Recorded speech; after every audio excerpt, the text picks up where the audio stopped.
তার তো অনেক অনেক অনেক ডেভেলপ করেছে সে। তার আগের ছবিগুলো যখন দেখেছি, এখনকার ছবিগুলো যখন হয়, এবং তার পরিধি তো অনেক বড় বেড়ে গেছে।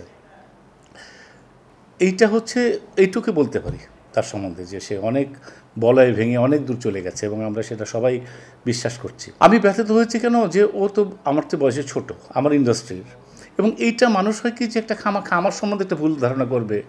আমি তো এরকম মানুষ না, বা ওর সম্বন্ধে করবে, এইটা আমি দূর করাতে চাচ্ছি। এটা ভুল বোঝাবুঝি কেন হবে, এটা তো আমি মিন করি নেই। বুঝাতে পারছি তোমাকে আমি? এইটা হলো আমার মূল কথা।